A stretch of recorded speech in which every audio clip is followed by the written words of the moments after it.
Hello student. आज का अपना टॉपिक है विद्युत आघूर्ण के कारण अक्षय बिंदु पर विद्युत क्षेत्र की तीव्रता ज्ञात करना। कल के वीडियो में हमने विद्युत द्विध्रुव विद्युत आघूर्ण के बारे में अध्ययन किया था। अब हमें पता चला कि विद्युत द्विध्रुव का अपना एक विद्युत क्षेत्र होता है। नेट आवेश शून्य होते हुए भी अपना एक विद्युत क्षेत्र होने के कारण हम उसके विद्युत क्षेत्र की तीव्रता ज्ञात करेंगे। वैसे तो हमें पता ही है कि कोई भी आवेश होगा उसका विद्युत क्षेत्र होगा, लेकिन यहां एक स्पेशल केस है ये कि जहां पर नेट आवेश शून्य होने के बावजूद भी विद्युत क्षेत्र का निर्माण होता है। तो यहां अक्षय बिंदु और निरक्षय बिंदु दो डेरिवेशन आएंगे अपने पास में। पहले है अक्षय बिंदु पर। अक्षय बिंदु क्या होता है, देखिए मान लीजिए अपने पास में विद्युत द्विध्रुव है, इसका एक एंड ये है, एक एंड ये है, दो एंड है, और इसके लंबवत मैं ऊपर की ओर जो लेकर जाऊंगा वो कहलाएगा निरक्षय बिंदु। और इसी अक्ष के अनुदिश में लेकर जाता हूं, ऐसे के ऐसे यदि मैं इस दिशा में आगे जाता हूं, इसी दिशा में आगे जाऊंगा तो वो कहलाएगा अक्षय बिंदु। तो अक्षय बिंदु पर विद्युत क्षेत्र की तीव्रता हमें ज्ञात करनी है, ये अपना नेक्स्ट टॉपिक है। तो देखिए इसमें क्या करते हैं, पहले मान लेते हैं कि माना अपने पास में एक आवेश है माइनस क्यू। द्विध्रुव के दो आवेश होते हैं, एक प्लस क्यू होता है, एक माइनस क्यू, जो ए बिंदु पर स्थित है। दूसरा अपने पास में है प्लस क्यू जो बी बिंदु पर स्थित है। तो ये ए बी क्या बन गया, एक द्विध्रुव बन चुका है। एक नेगेटिव है, एक क्या है, पॉजिटिव है। इसका कोई ना कोई मध्य बिंदु होगा, तो मैं मान लेता हूं कि ये ओ इसका मध्य बिंदु है। और इस मध्य बिंदु पर अक्षय रेखा पर जाएंगे। मान लीजिए ये अक्षय रेखा है और इस अक्षय रेखा पर ये पी पॉइंट है, यहां पर पी पॉइंट यहां पर है। अक्षय रेखा के इस पी पॉइंट पर हमें इस द्विध्रुव के कारण, क्योंकि द्विध्रुव के पास में क्या होगा, द्विध्रुव आघूर्ण होगा, द्विध्रुव के कारण विद्युत क्षेत्र की तीव्रता ज्ञात करनी है। तो मैं पहले मानता हूं, क्योंकि हमें सिंगल सिंगल आवेश लेकर चलने पड़ेंगे, क्योंकि कूलॉम का प्रतिबंध फॉलो होगा हमारे पास कि सिंगल आवेश के कारण विद्युत क्षेत्र की तीव्रता क्या होगी। तो मान लो प्लस क्यू आवेश है, प्लस क्यू आवेश है, ये प्लस क्यू आवेश के कारण पी बिंदु की पर विद्युत क्षेत्र की तीव्रता होगी, उसका नाम है E1। E1 विद्युत क्षेत्र की तीव्रता होगी। और इसकी जो दूरी है यहां से पी बिंदु की दूरी लगा लेता हूं मैं कि पी बिंदु की इसके मध्य बिंदुओं से दूरी है R। तो यहां पर ये जो शेष दूरी है, ये वाली शेष दूरी अपने पास में जो B और P के बीच की दूरी है वो होगी R माइनस A। क्योंकि यहां पर ये डिस्टेंस A है, ये डिस्टेंस भी क्या है, A। तो ये यहां पर ये A इसमें से निकाल दूंगा टोटल R में से, तो ये R माइनस A बीपी के बीच की दूरी आ जाएगी। अब मान लीजिए माइनस क्यू आवेश है, तो माइनस क्यू आवेश के कारण विद्युत क्षेत्र की तीव्रता P बिंदु पर, इसकी डायरेक्शन होगी अंदर की ओर, माइनस की डायरेक्शन कहां होती है, अंदर की दिशा में, और प्लस की कहां होती है, बाहर की ओर। इसलिए यहां प्लस क्यू आवेश के कारण E1 बाहर की ओर लिया मैंने, और माइनस क्यू आवेश के कारण E2 अंदर की डायरेक्शन में होगा। तो ये अपने पास डायरेक्शन में लगा दी मैंने। अब ये दूरी निकालनी है कि एपी दूरी कितनी है, तो यहां से यहां तक की दूरी है वो एपी आएगी। अब एपी निकालनी है तो यहां तक की तो आर है, आर से आगे कितनी है, ए। तो एपी डिस्टेंस आ जाएगा अपने पास में, एपी वो आएगा आर प्लस ए। यहां पर डिस्टेंस कौन सा है, बीपी। बीपी कितना है, आर माइनस ए। तो ये अपने पास में दूरी आ गई। अब हम क्या करते हैं, अब इनकी विद्युत क्षेत्र की तीव्रता ज्ञात करेंगे।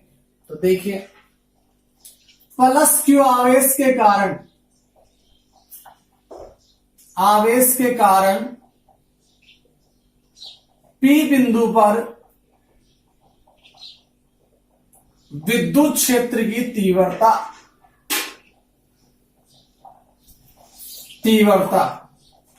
इसका फार्मूला यूज करेंगे। अपने पास फार्मूला होता ही है, पता है हमें फार्मूला क्या होता है, E इक्वल टू होता है के क्यू अपॉन में दूरी का वर्ग, ये लिया जाता है। अब यहां देखिए प्लस क्यू आवेश की विद्युत क्षेत्र की तीव्रता को तो मैं E1 कह रहा हूं, इसलिए यहां E1 लग जाएगा। के एज इट इज रख लेते हैं। प्लस क्यू आवेश है तो क्यू ले लिया यहां, और दूरी का वर्ग, तो दूरी है अपने पास बीपी, तो इसका वर्ग करूंगा, तो वर्ग करूंगा तो यह आएगी R माइनस ए, बीपी स्क्वायर कह दो इसको, या फिर क्या कह सकते हैं हम, R माइनस ए कह सकते हैं, इसका होल स्क्वायर आ जाएगा। अब डायरेक्शन तो लगानी पड़ेगी, तो डायरेक्शन है P की डायरेक्शन में, तो मैं P कैप ले लेता हूं कि P कैप की डायरेक्शन इसकी डायरेक्शन है, और उसको मैं यहां लिखूंगा अभी कि कौन सी डायरेक्शन है, तो मैं कहूंगा B से P की ओर है, तो BP के अनुदिश आ गया, ये BP के क्या आ जाएगा, अनुदिश आ जाएगा, ये इसकी डायरेक्शन लगा दी। अब आगे करते हैं इसी प्रकार माइनस क्यू आवेश के कारण, माइनस क्यू आवेश के कारण P बिंदु पर विद्युत क्षेत्र की तीव्रता, तो ये आएगी अपने पास, इसको क्या नाम दिया हमने, E2, फार्मूला वही सेम रहेगा, तो यहां पर E2 सैदिश, तो ये आ गया। के एज इट इज, क्यू आवेश है तो क्यू यहां पर रिमांड में यूज कर सकता हूं इसका। दूरी, अब दूरी देखिए यहां पर आएगा AP स्क्वायर, दूरी में क्या आएगा, AP स्क्वायर, AP कितना है, R प्लस ए, तो मैं यहां पर यूज करूंगा R प्लस ए का होल स्क्वायर। अब विद्युत क्षेत्र की तीव्रता सैदिश राशि है तो डायरेक्शन लगानी पड़ेगी।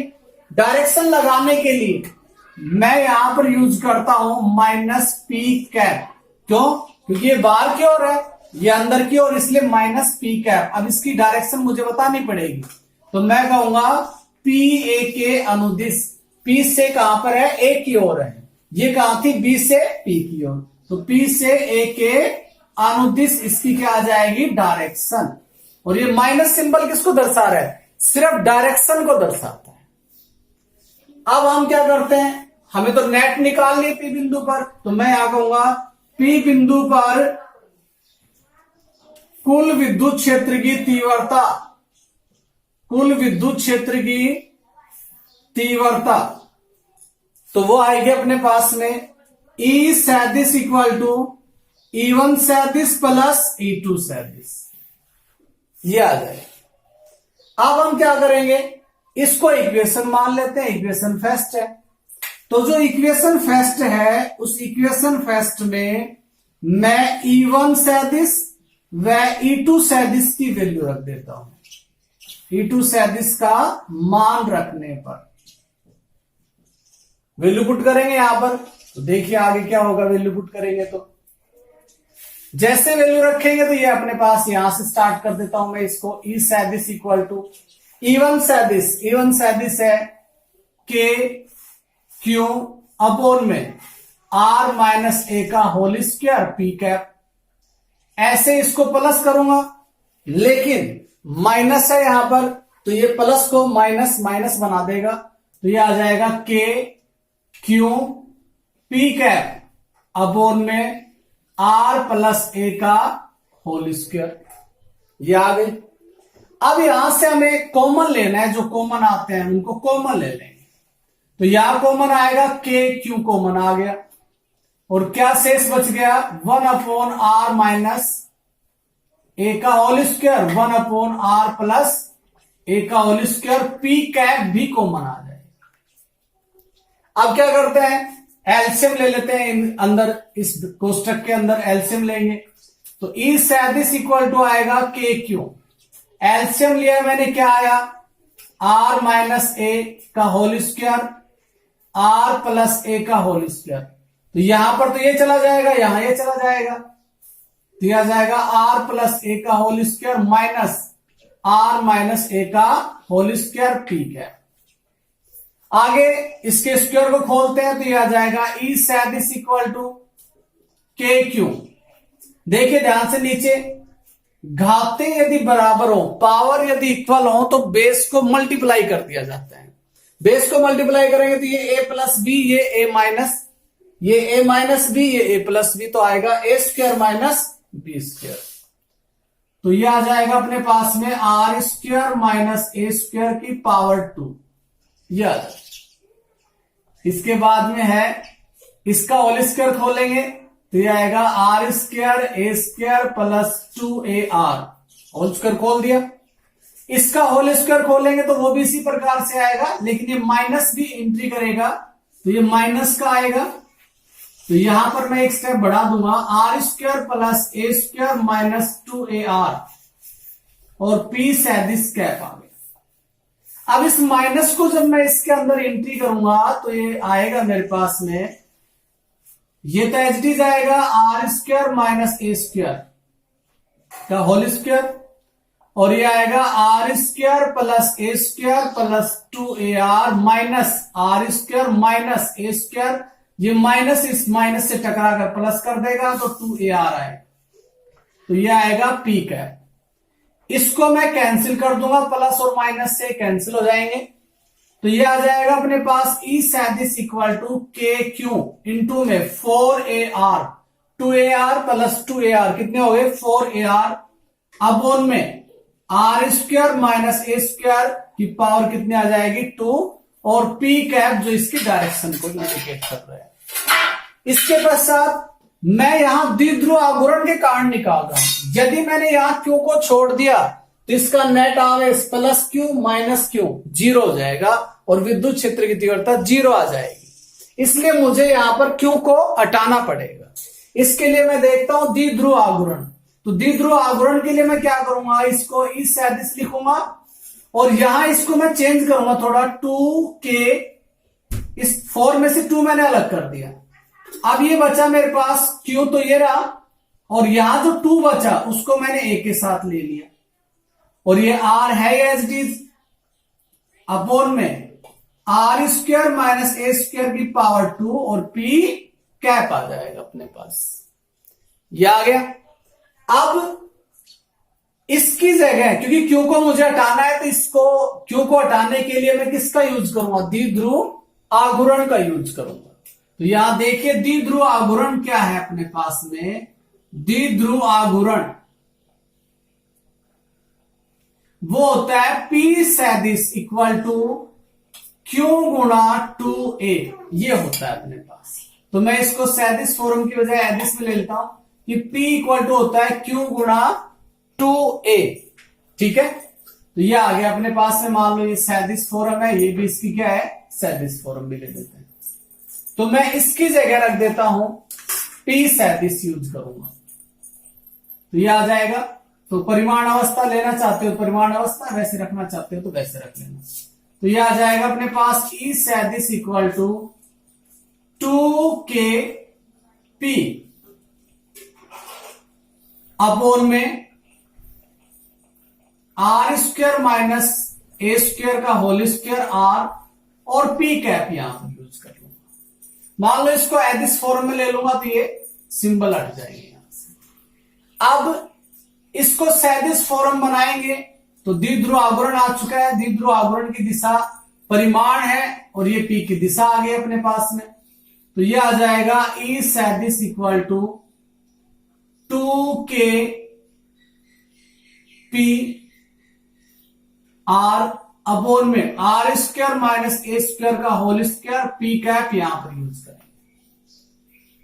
अब इसकी जगह मान लो ये तो परिमाण है, ये डायरेक्शन, ये एकांश सैदिश है, तो इसकी जगह मैं रख सकता हूं P सैदिश 2kP सैदिश अपॉन में आर स्क्वायर माइनस ए स्क्वायर का होल स्क्वायर। यहां थोड़ा ध्यान से देखना कि मैंने क्या किया, जो अपने पास P सैदिश है वो है P का परिमाण और P का एकांश सैदिश, इसकी वजह से मैंने यहां पर ये वैल्यू पुट कर दी। अब मान लीजिए यहां पर मैं ये मान लेता हूं कि आर स्क्वायर है वो वेरी वेरी ग्रेटर देन ए स्क्वायर है। स्पेशल कंडीशन यहां पर यूज करते हैं, कंडीशन यूज करेंगे यहां पर। तो ये आ जाएगा अपने पास आर स्क्वायर को मैं नगण्य कर दूंगा, तो नगण्य करूंगा तो ये आ जाएगा ई सैदिश इक्वल टू 2kP सैदिश अपॉन में ये आ जाएगा आर की पावर 2 तो है यहां पर, 2 से मल्टीप्लाई होकर 4 आर। तो एक आर की पावर यहां कैंसिल हो जाएगी, 3 बच जाएंगे। तो यह आ जाएगा ई सैदिश इक्वल टू 2kp सैदिश अपॉन में आर क्यूब। तो यह आ जाएगा अपने पास में अक्षीय बिंदु पर विद्युत क्षेत्र की तीव्रता आ जाएगी। क्या आ जाएगा यहां पर? अक्षीय बिंदु पर विद्युत क्षेत्र की तीव्रता आ जाएगी, जिसकी दिशा किस में होगी? जिसकी दिशा P की दिशा में होगी। अब P क्या है? P है द्विध्रुव आघूर्ण। यहां P क्या था? एकांक सदिश था, ठीक है। ये P भी क्या था? एकांक सदिश था। तो यहां पर P की दिशा में ये वैल्यू आ जाती है। तो ऐसे हम अक्षीय बिंदु पर विद्युत क्षेत्र की तीव्रता ज्ञात कर सकते हैं। और इसका ग्राफ यदि खींचना चाहे तो ग्राफ भी खींच सकते हैं। तो ग्राफ अपने पास में 2 तरह के ग्राफ आएंगे। फर्स्ट अपने पास आएगा ग्राफ, वो ये होगा E और R के मध्य ग्राफ। E और R के मध्य ग्राफ आएगा। हमें पता है दूरी बढ़ेगी तो विद्युत क्षेत्र की तीव्रता क्या हो जाएगी? घट जाएगी। इसलिए E और R के बीच में ग्राफ इस तरह से आएगा। और दूसरा अपने पास E व 1/R के मध्य ग्राफ आएगा। सेकंड आएगा E और 1/R क्यूब कह सकते हो, इसके मध्य ग्राफ। तो वो ग्राफ आएगा स्ट्रेट लाइन। ये ग्राफ भी पूछे जा चुके हैं बोर्ड के अंदर। तो ये अपने पास में डेरिवेशन है कि अक्षीय बिंदु पर विद्युत क्षेत्र की तीव्रता द्विध्रुव आघूर्ण के कारण क्या होती है, उसको कैसे ज्ञात करेंगे। ठीक है, तो इस प्रकार से हम इसको सोल्व कर सकते हैं कि अक्षीय बिंदु पर विद्युत क्षेत्र की तीव्रता क्या हो सकती है। नेक्स्ट आएगा अपने पास में विद्युत द्विध्रुव आघूर्ण के कारण निरक्षीय बिंदु पर विद्युत क्षेत्र की तीव्रता ज्ञात करना। तो ये अपने पास में टॉपिक है।